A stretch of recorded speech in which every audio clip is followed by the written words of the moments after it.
शेतकरी मित्रांनो नमस्कार. हा आपला शाहूचा प्लॉट आहे आणि शाहूचा प्लॉट आपल्याला लावून 1 महिना झालेला आहे कंप्लीट. तुम्हाला मी दाखवितो प्लॉटची सेटिंग, प्लॉटची ग्रोथ कशाप्रमाणे झालेली आहे. पण सध्याच्या कंडिशनला प्लॉटची ग्रोथ एवढी काही जास्त झालेली नाही आहे. तरी पण तुम्ही प्लॉटची कंडिशन एकदा बघा आणि याला पुढचं आपल्याला औषध किंवा खत म्हणा किंवा ह्याचं पुढचं नियोजन म्हणा कशाप्रमाणे करावं लागेल ते पण नक्की कमेंटमध्ये सांगा. ही कंडिशन आपल्या प्लॉटची सध्या आहे. काही ठिकाणी असं छोटा माल पण लागायला सुरुवात झालेली आहे. बागेची कंडिशन ह्याप्रमाणे आहे.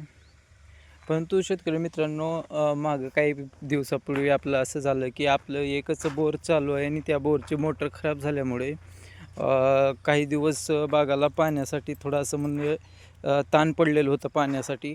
आणि ते पाणी काल आपण एक जणाचं घेऊन पाणी बागाला दिलेलं आहे. नॉर्मल दिलेलं आहे पाणी, पण जास्त नाही.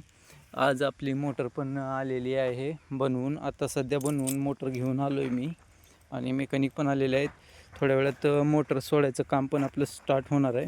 आणि मोटरचं काम स्टार्ट झाल्यानंतर मी याला 19-19 ड्रीपद्वारे द्यावं असं माझं एक वैयक्तिक मत आहे.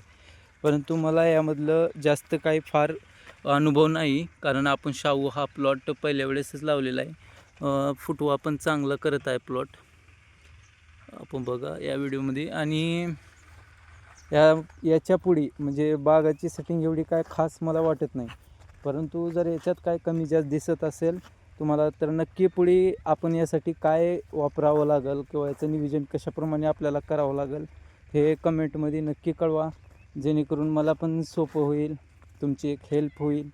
आणि आपल्या या चॅनलवरती तुम्ही नवीन असाल तर चॅनलला नक्की सबस्क्राईब करा, कारण मी या चॅनलवर आपण टोमॅटोचे वेगवेगळ्या भाजीपाल्याचे मी भाव आपण या चॅनलवर देत असतो आहे. आपलं ट्रॅक्टर पण आलेलं आहे, मोटर घेऊन तिथपर्यंत इकोमध्ये आणलं होतं आणि तिथून ट्रॅक्टरमध्ये मोटर आपण आणलेली आहे. इकडे कप्पी पण लागलेली आहे बघा तुम्ही, मेकॅनिक बसलेले आहे ते. भेटू अजून नेक्स्ट व्हिडिओमध्ये. तोपर्यंत चॅनलवरती नवीन असाल तर चॅनलला नक्की सबस्क्राईब करा आणि याला पुढचं नियोजन काय करायचं ते नक्की कमेंटमध्ये सांगा.